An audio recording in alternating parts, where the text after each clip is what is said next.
Kotuna pung ni fu ni pan economic blockade laukthokre thasigi anida makhan village te laiba Indira Gandhi National Tribal University manaktagi kamgilen chongloibu faduna pukhiba thodokta chenaba miyoi pung ni fu ni pan gi manungda puthoknaba lenga ta thamkiba matam adu loikhrabasu lenga ke maikai de thodosig matangda mara leba sing ngasi fawa fadan leiri oja masida hai lakchani badi khogi tawning bada tawba khogi thingjaning matam dek thingjanba hangdoni matam hangdokpa si tawriba kotuna lokhalak liba thawak thawrom sing se khoi lengak sina sum yengduna leiba leiradra hai ba si wahang ne oja masida kai wafam phongdong bini lina khoi si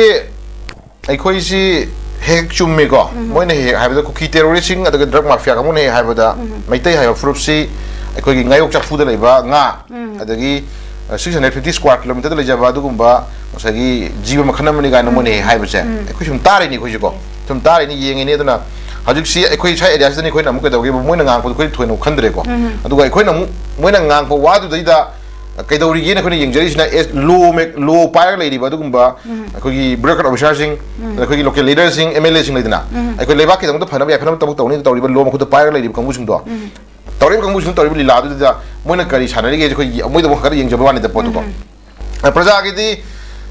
nongmai singdon da adagi drug ki bakon da changdu shopudi sigi sijara sunu khoi phangna phang khai khara char khola ga jara khan pot ne bako adu gum kangbu tawriba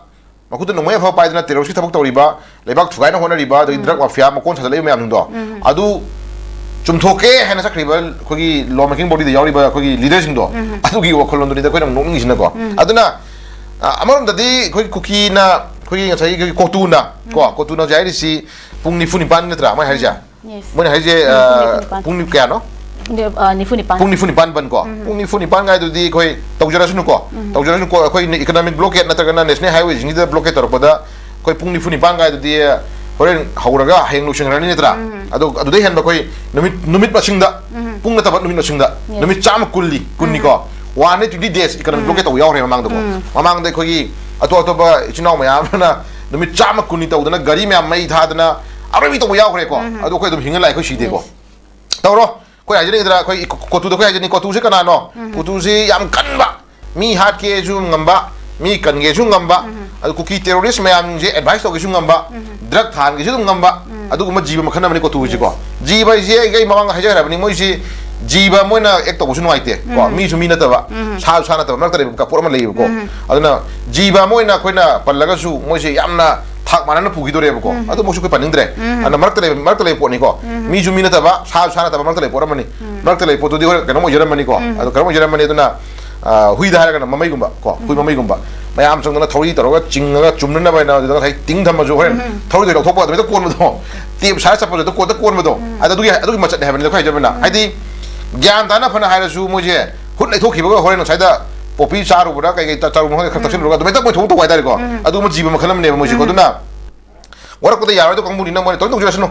pungni phuni ba ngai do ten mu ten malle tau ge ara ga na garani sahi kotu gi lebi ba dum leader sing do sahi yang khai su ba ni phuni pan su ba hu su no shor ga mani ko noi next si dri ba wa end of life noi sahi cha mai yau dri ba to ge to ro yeng asi adu da khoi lebi ba ga ma thong mayam jin kai do no yeng ta na pramani ni ko ha ji kai haina ru ni ma si da khoi na pa mi ga pam de ga adu yai ga ya de ga logi wang da lebi ne khoi pa ngang ro su si di ai khoi na ngang bam to ngang wa ni sahi ani ga mi ka ne shure sahi ani ga thamari ma su ngare no free movement ko sahi ani ga thamari manga masagi ai no 120 days do 120 days do record thugai ram ni ko sina mo 120 days record hana gi record tu gi thugai ram ni sina sahi ani ga thamanga free movement no gi jaga power ga sapasu yar tra basi da ko sidi da no ji ko sidi da na ko na pungni phuni ban to do di tong jo sunu ko na yam sunu te khara hapsalo pungni phuni ban na te khara hapsalo numit pung hundrai de hap kera sorry pung ni phuni ban ta hundrai de hap kera pung jam hap kera pung chani ha hapsalo tawro ko tu na pa ma tawro yeng asi let's see ko aduga ma crime to buda yeng le ba kangbu government ju mo gi la ko yeng ta re tra ni la ani ni ko yeng du che ko no ko tu gi ni la ma ko tu na tawri ba ni la du da sai yeng le ri ba aga ma to kangbu du gi ni la ma ko ni la ani ko yeng ta re ji ko ni la ani du tu sin na ga da kai thor ko yeng ta re ga no lirin ka ju hen khana ni ngai like te aduna ko tu je kana no ko tu je kana no ko ya mun khangi aduna ko tu gi matang adagi ITL ko tu adagi mo gi keso kele adu da le myam le sing je they are all मोइसे कनानो terrorist की मोइसे brand अमनी को umbrella अमनी मोइसे umbrella terrorist की लेबा मोखन जात अमनी दुना मोइदा ज्ञान ताना मंगा सु याररोय मोइदा नुसिना मंगा सु याररोय हजुसे मयामना उरिसी लोरे गॉन मी मांगिबा मसाइ मरनाय ओइरे अदगी देन पीआर मनुंगदा हजि मी मांगिबा मयाम एलए ला पुगिबा दुजुम साइ मरनाय ओइरे आर्मी कैंपस तगी मांगिबा खोगी कमल बाबू मसाइ मरनाय ओइरे देन हजि थिबंगदा लेबा चाइनाव मयाम मसाइ मरनाय ओइरे अदुगा खुन्ना को चाइनाव मयाम नोंगै मरुना पानगिबा सोखिबा सोइनायगिबा अदु देन ngasi awaba ta homyam mरनाय ओइरे चपु यानरगदी खोई ओरि लोरे सिदि मयाम खनै जंद्रा अदु एमएलए खरना हाइनिको अदुबु थमोइदा जस्टिस हाइबदु मदि खोई लेंना लेगनेबको अचुमरान हाइबदु मदि खोई पुथुकबि यारोइबको अदुना ओइनिंगबो ओइसनु क्राइम तरि कंगु चिंगदि मदि खोई तंगाय फदना जस्टिस मा फंगदिबाउदि खोई तुमिन दु ओइबको अदुना खोई हाइजिनिंगिसे खोई कोतुना नत्र आईटीएल नत्रना लरिबा खोई लमेन तुयन कंगु चिंगिना मखाताना मणिपुरदा क्राइम अमुना तरोय गा हाइबसि कनामतना गमदुगे एसएस पिबु ngमरोय को ngमोइदबनिना मदु थेरनाबगिदमक मदु थेरनाबगिदमक एखोइना सेम सालेबि खोई करoni को देन अदुना कोतुना ngara han कोखिबा कोई पुंग ट्राइन थोगी गाइतारे को पुंग ट्राइन थोगी करीबा कोई करमोय हाइबदु करीबा सेपरेशन डे गा हाइद्रो सेपरेशन डे नुंगाइ थोडी लाजे सेपरेशन डे कौबा अदगी नेशनल हाईवे पुंग ट्राइन थोगी बंद तौसनबदा कनाम कयम हाइदे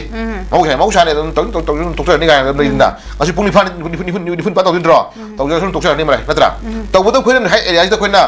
हंगना येंगु याइदि केन हाइतारगदी बोगी सेपरेशन डे से सेपरेशन डे तौ मतमदा अखोई हाईवे थिंजले लोइन दगा ले खुम थिंगरे तौबतबु कुकी विलेज वॉलंटियर का बोई ग्रुप में थोले को ग्रुप तुना कइदौरे सेपरेशन डे की दमकता मकुत नोंगै अफव पाइरगा नोंगै म्याम पाइरगा मोइ निफु यंखै चाम चनिना कोई वीडियो दो उबनी को कोई सेपरेशन डे से गन छलु तो खले मोइ खले अदुन ताकपदि स्टिल हौजी फावबा अखोई लान नमा वाली लान लोइद्री हैबगी इनवाइटेशन मोइ तवेबको अदुगी लान लोइद्री लान नमगी इनवाइटेशन जे असे अखोइना यारा लेबंग गोदा हैबक्सन मनेबको मदु इसांग नाथोक चनबगिदमक अखोइ हौजी कइदगोदा गाबजे अखोइ जु प्लान तौ तारे को सेंटर ना नतर मणिपुर लेंगाकना मोइना तविनी हाइना तव पोतो अखोइ इचाई नाउ खुनगा को मयाम दगी नोंगै फोंगना पिगिबा आरामबाइ तेंगोंदै पिथोखिबा नोंगै मयाम आरामबाइ तेंगोंना लौगिबा थौदांग मयाम खुनगा को इचाई नाउ लौगिबा थौदांग मयाम सिंदो ngasi अखोइ तुमिन तोकदि याररोइबको अदुना अदुगुम्बा थौदांग मयाम सिंदो अखोइ सिदना कइदौरे ngasi खुलाइ थादोकदोबनि यादरा फा चिंगना मगी कुकी विलेज वॉलंटियर को कंबु सिंदो अखोइ नोंगै पारेंग पाइरगा ngasi सेपरेशन डे दा गन छिलु तोखलेबको अदुन ताकदि मुगिदि वार still alive हाइबनि हिंगी हाइबनि को वार लेडी हाइबनि को at any moment amada lan tawbu ngambagi at any moment amada nomai kapang ngambagi at any moment amada mi hapang ngambagi moida dugumba kholom lauri haibaduma baton tawe ba khoida ko adu tagadi khoi kadau tai khoi kadau tai question langi point ko aduna khoi isana isanga khok janam bidam khoi same chara lai thau tare khumja ai thamjage aduna kotuna national highway singda ngasagi tawning tawbosidi siding asinga ngana tre ko kotu da nate national highway singda lai kangbu singina ngasagi national highway singma khutta pasil laga hai tare ko horen angang mabu ngai tabagi su mai angang ama mai mata angang ama drug charo bagi mabu ngai tabagi su highway bantaroji doksin bagumba ko adagi den ngasagi kare haini mogi ngaki nungai hai tare ko mogi ngaki nungai ba sidi om ka asi ya ok japam ka su highway bantaroji ga doksin bagumba su mayam nungje aikogi ngasigi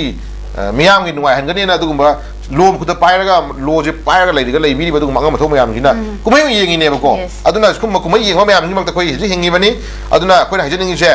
येंगबजि याम सांग येंगबदि फररोय दिनको सुम सांग येंगिबा मखै अखोइ पुसि महिंग दै खोइ मनिंग हलकनि को चखोप ममांग थाब चप्रगा मोय अदुनि खतै खोइ से यूनिटी ओयना होना मतमदा अखोइ डिफरेंट ऑप्शन सेंगदा मयाम थोरपो नंबर मरका अखोइ से मचाइ तारन लम्बि मखोइ याप हरकने हमजे थमजरकांदा कोतुगी Matang दai kana hainingdre tawjirasunu pungni funi bana yaroi tawbiro kha sang tawbiro tawbi to kha sang tawbiro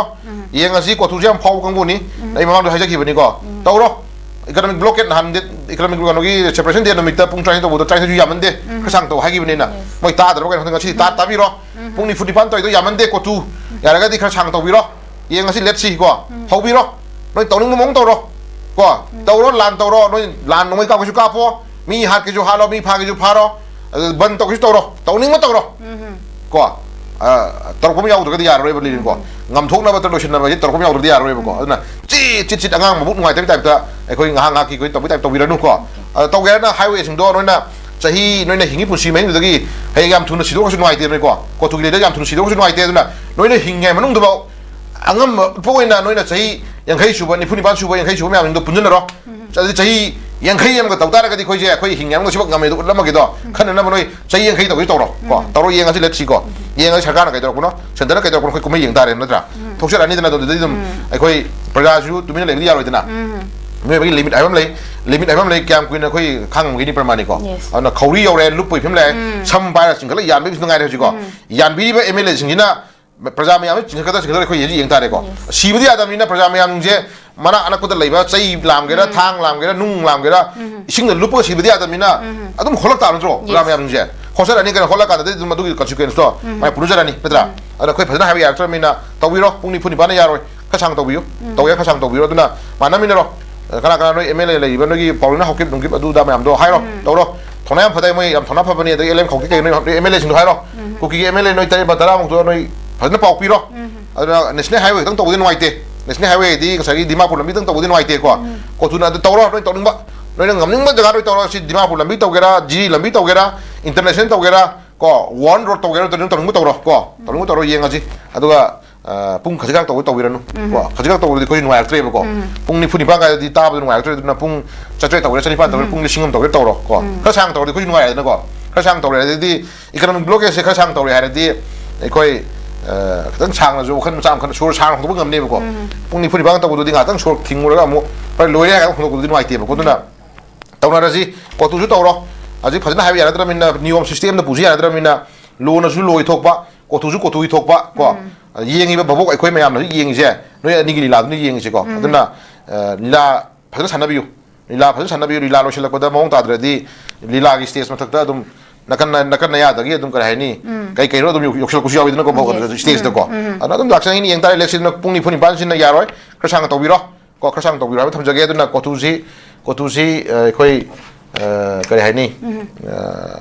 universe ma de lak pa dugumba kano planet ma khalamani ko aduna moji kana hining dre kana ngang ro ju moji thayam kwang khrani moji thak chong dra ori sanu sunu aite ko aduna yeng asi letsi leren pungni phuni bangi ban kai tholakpa pungni phuni ban si da chakana kai lokholakpa ko pungni phuni ban sa kai ko yeng tare aduna pungni phan koi na koi apal to tapil to janingi di pungni phuni ban ya roi khasang to adu gi adu ka su ko mai lak chane ha hum do ismai tham jage le